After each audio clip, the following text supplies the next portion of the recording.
Okay, greetings, my people. Today's the 19th, May 2024.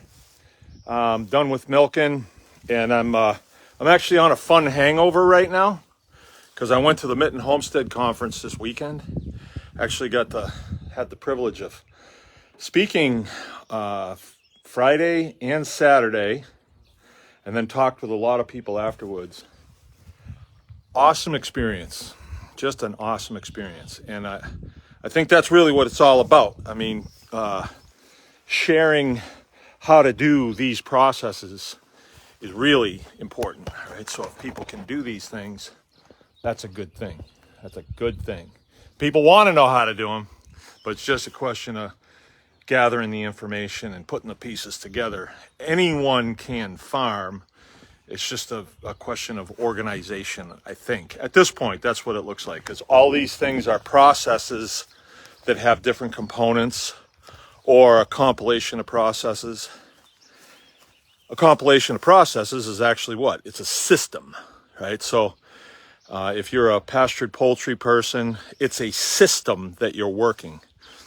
Well, what I'm working on right now that I've been kind of geeked about is Biochar. And Biochar is a massive help around the homestead. Massive. I mean, it helps you with your livestock, helps you with your compost pile, helps you with your vegetable garden, which we haven't planted yet. And so my system here is finally coming together over the years. I've been doing biochar for a long time, but I always just do what I need, and then I kind of go on to the next thing. And I never actually get as much as I want. I never have been able to do that because it's a process, and I got other things to do, and I always okay, I got enough, so I'll just go on to the next thing. And I've always wanted to have a process, a system to where I could do it very efficiently and on an ongoing basis do it, and concentrate the majority of what I make here on this farm, because biochar is actually just like a component of the entire system, a component. All right, so I'll show you what I have. This is a Generation 5 retort. I showed a picture of that burning the other night, and people got a real charge out of it. And when you burn it at night, the outside retort heats up to 1500 degrees. It's cherry red. This is a high pressure vessel. So the steel it's made out of, when it's cherry red, it's between 1250 and 1550 degrees Fahrenheit. So it was cherry red, so I can assume that that's about where we were. It doesn't matter. The inner vessel is a 50-gallon drum, and it's cut out on the bottom. So it's open on the bottom, and that's where you load the wood through. And then we put a piece of panel on there, piece of hog panel, and then secure it in with some cold rolled steel 3/8. We crisscross it on there. I guess I'll have to show you how we do that. Well, I can show you right here. This is one that's loaded but doesn't have anything to retain it on. There's no retainer. Right, so you see the holes. We would just put a piece of cold rolled round steel through there, crisscross with a piece of hog panel, and that's just, I don't see any around, but look it up, a chunk that will fit in there. And then we can turn the thing over here like this, and it's being held with these log tongs that I got a long time ago. I thought I'd use them, but I never did. But I'm using them now. So there's a chain hoist. And I don't know how much a 50-gallon barrel full of feedstock weighs. It's going to vary depending on the moisture content, the type of wood, and all that good stuff. This one that I'm getting ready to burn has a lot of bone in it. And I picked it up from right here, right? And then I can rail it over. See, that's a trolley on there, and these are all parts that I scrounged over the years and just put this up and welded it together. I got my trusty welder out here, that I've had for 25 years. That one right there. 25 years I've had that. And now I have a system that I can do a burn like this every day in the evening. This retort is a nice, this is a modification of what's called the Tin Man. And I can burn this, I can light it off, and I can walk away from it, which is real important to me because I have other things to do. So if I can light it and walk away, and it'll run its course and burn out. I have a nice safe area here. I'm not going to catch anything on fire. We're not at risk of explosion or anything like that. So I can actually walk away from it, which is important to me. I'll wind up with about 30 gallons of material, of biochar material. I'll get this much. This is a burn. Partially, I took some out of it for the conference just to show off. I took maybe 10 pounds out of it just to show off, and it was a bone char burn. So I put bones in it, a lot of bones. This one's got bones in it too, and I'll show you what it looks like when it comes out. So I can drop that down in, put the kindling around, light it, and walk away, which is important to me. But there's another component to this that I'm seeing. There's a biochar forum on Facebook, and I joined, and I'm listening in, and it's cool. And I'm hearing people finally starting to talk about it. This biochar coming right out of the retort is what's called raw. There's nothing on it, nothing at all. So it's just like empty apartment buildings. And the beauty of biochar is we can charge it or fill up every room in that apartment building with good people or bad people. We can put good guys in there or bad guys in there. And we're going to put all good guys in there. We want a heavy, heavy bacterial load because the bacteria, once it's in our soil, it will provide food for the protozoa and other that'll eat it, and then it manures out soil. So we're building the soil with this product. Very, very nicely, I should say. It works really well. And the way we get it into the soil, I'll talk about that another time. There's many ways to do that. There's efficient ways, inefficient ways. If you're not livestock people, you got to have equipment to do it. If you're livestock people, you feed it to your livestock. They process it through. They'll charge it, and then their bacteria, their gut biome, will be preserved in the soil. We want that. We want that. We want the soil to have a lot of bacteria in it. The more, the merrier, right? The more, the merrier. You'll create new soil if you have very active soil. So in order to make that, I'm doing this now, and I just got done milking. Let me explain this. And well, I didn't just get done. I just got done processing. So I had a lot more milk today than I had people for it. And it's nice if I can match it up to people and exchange milk for dollars, but today I couldn't do that because I didn't have the people that wanted the milk today.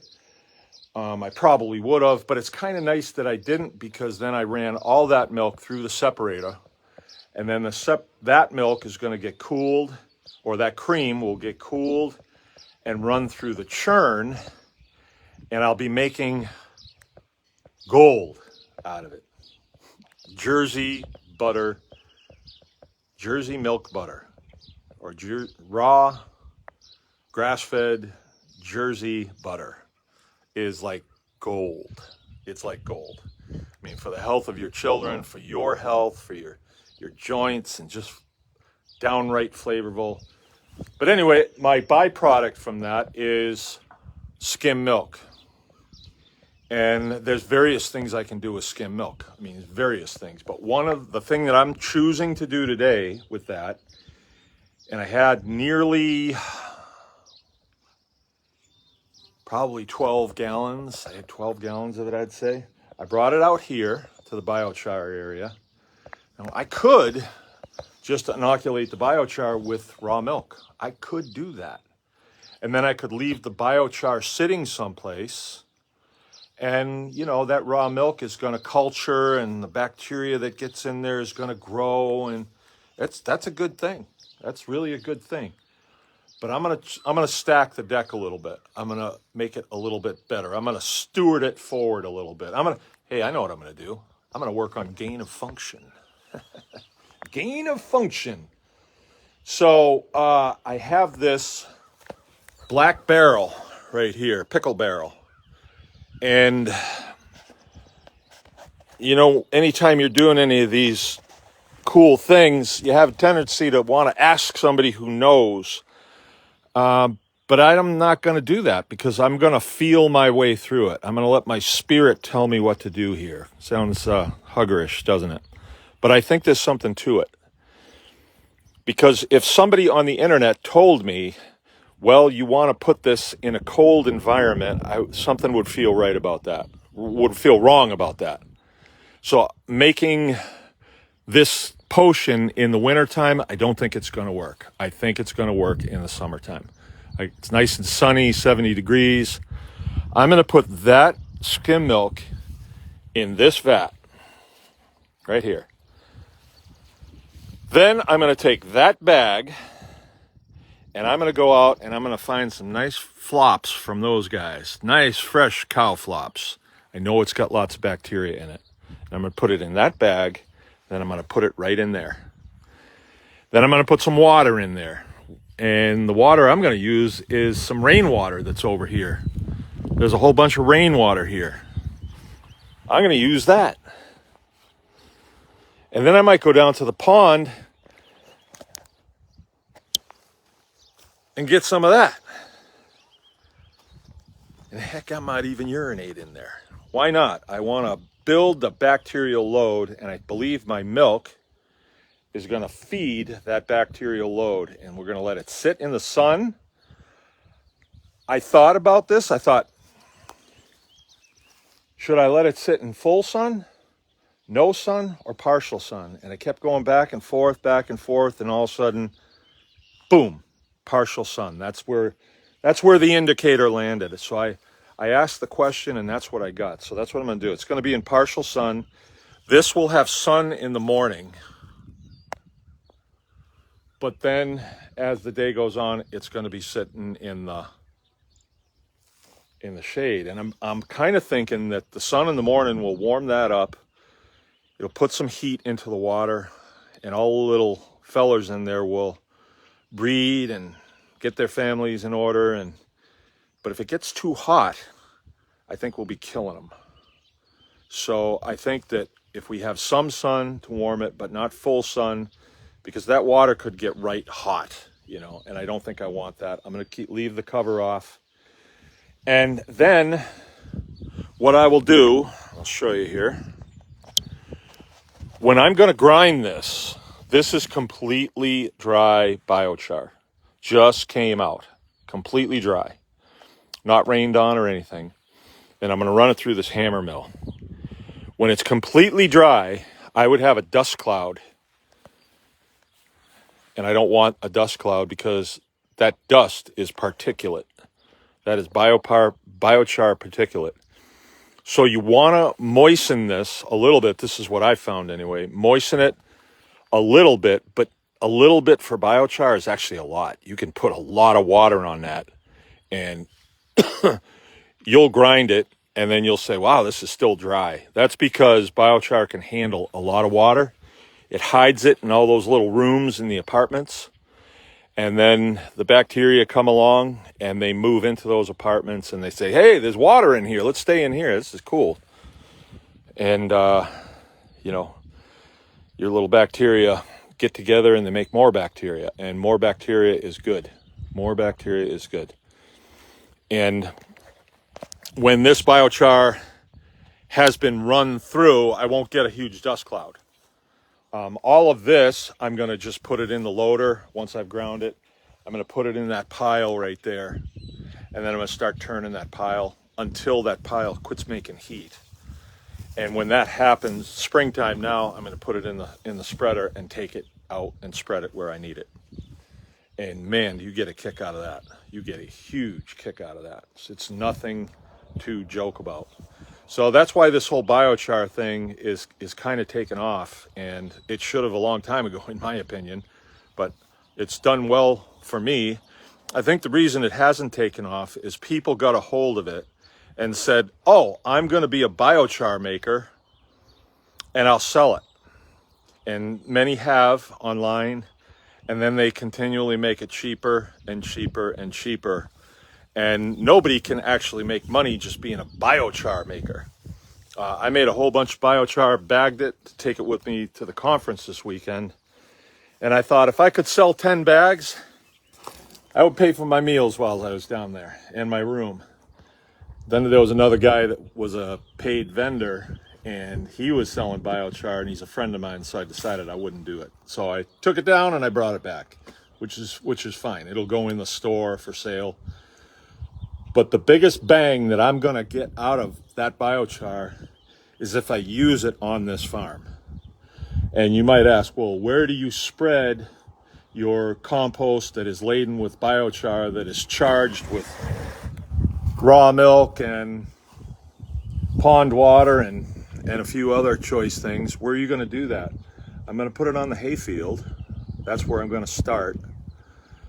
I got a couple fields that just need a little help, and I'll put it on very lightly, and I'll put it on in the evening when I'm going to have the sun's going to be diminished, so the bacteria is not going to get hit with full sun. I spread some around the house a long time ago. I don't think I'm going to do that again, because we got a tremendous amount of growth from that, grass growth, which is not a bad thing. I mean, it used to be, oh man, I got to mow the lawn again. 2 days later, I got to mow the lawn. Now it's like I get to mow the lawn again 2 days later, because the lawn is actually feed for the pigs. So I have a contraption on my mower that catches all the lawn clippings. I put it in a pile.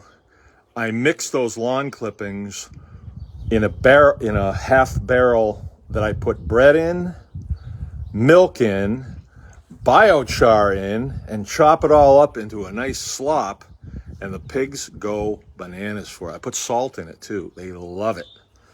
And so what happens then? The biochar is going through the pigs, it's getting inoculated, and it's getting deposited on the grow field.